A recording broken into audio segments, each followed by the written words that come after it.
La iatricia es un sistema terapéutico que aplica y utiliza principalmente la astrología, porque la astrología es el hombre.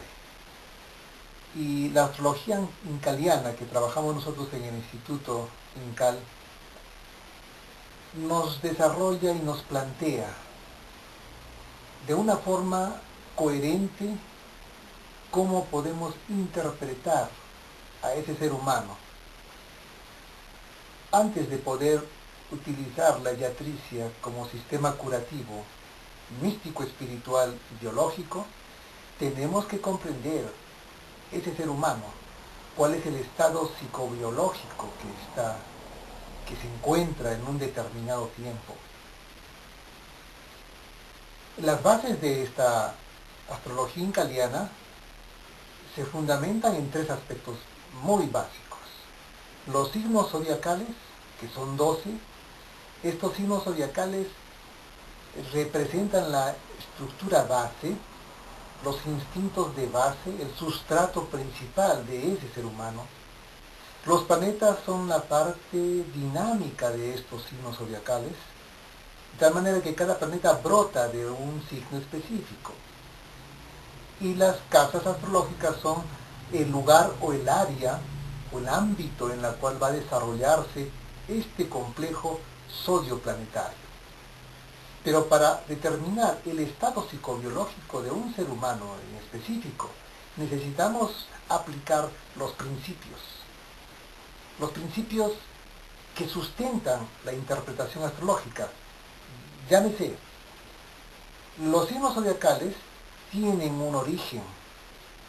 Desde el lenguaje astrológico representa la dicotomía entre caliente, húmedo, frío y seco. Es desde allí que partimos para poder entender estas fuerzas, cómo se refuerzan o se contradicen. Es decir, si Aries, el cordero, está bajo el principio de caliente seco, cuando Marte, que es su expresión activa, se encuentra en el mismo signo, se le llama domicilio, porque Marte tiene el principio caliente seco.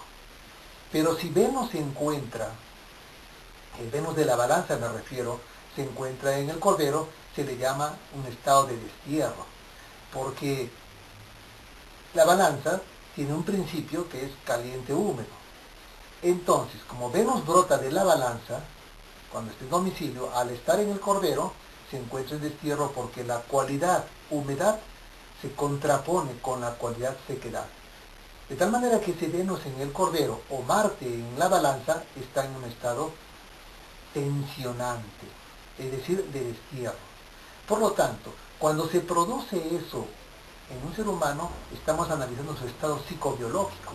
Y es esa fuerza, la fuerza alterada que tenemos en estado de destierro y otros estados cósmicos, que son 6 por supuesto, vamos a poder establecer un balance arbitrario de las fuerzas que están coexistiendo en ese ser humano y provocando un problema patológico, un problema psicológico, un problema social, un problema afectivo, etcétera, de acuerdo al ámbito en el que se encuentra ese Venus y ese Marte.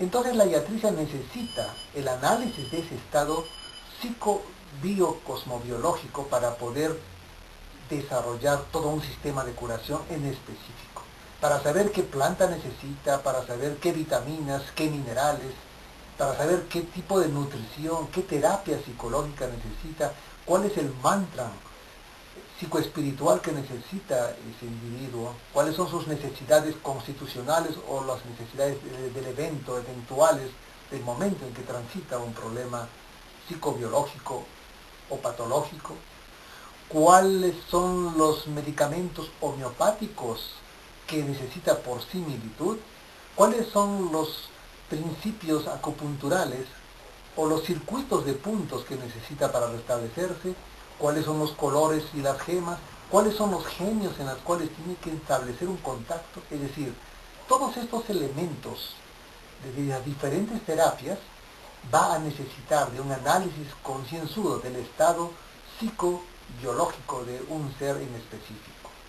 Para ello necesitamos el concurso de las casas astrológicas, puesto que un Venus, o un Marte, o un Sol, o un Júpiter, tiene que tener una determinación local específica. Un Júpiter en la sexta casa representa, por ejemplo, en un signo X, en el Escorpión, por ejemplo, representa la salud, creando una predisposición al cáncer.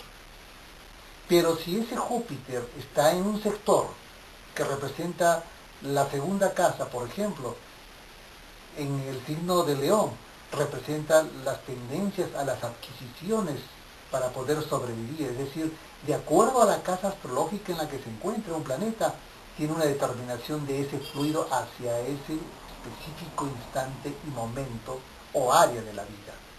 Entonces un cuerpo planetario tenemos que analizarlo cuál es su estado cósmico. Y para analizarlo solamente es la posición en el signo, sino también hay que ver los ángulos que tiene con los planetas. Los ángulos separativos, aplicativos, doblemente separativos, doblemente aplicativos, el estado de retrogradación o directo, el dispositor, el primer y segundo dispositor, la regencia por posición o por dominación. Hay que ver también todo el conjunto holístico que está relacionado con ese planeta. Una vez que tengamos detectado el estado psicobiológico y le demos un porcentaje, podemos ver, aplicando uno de los segundos instrumentos que trabaja la yatricia, cuál es la contraparte, ya sea sonométrica, cromática, vitamínica, etcétera, etcétera, para poder hacer el balance del fluido alterado. Y eso lo dice el maestro en los propósitos en el tomo 3, que las posiciones planetarias respecto a un signo simplemente son los fluidos que son reforzados o son simplemente detenidos, lentificados por su posición o por su oposición. Por lo tanto, los planetas húmedos llegan a sucumbir en los signos secos. Los planetas calientes llegan a tener un trastoque bioenergético en los lugares fríos. Entonces, es este asunto de la interpretación del ser humano muy complejo. Y para ello necesitamos, por supuesto, tener los principios fundamentales de la astrología incaliana para poder absorber el fenómeno yátrico en una situación patogénica de un ser humano.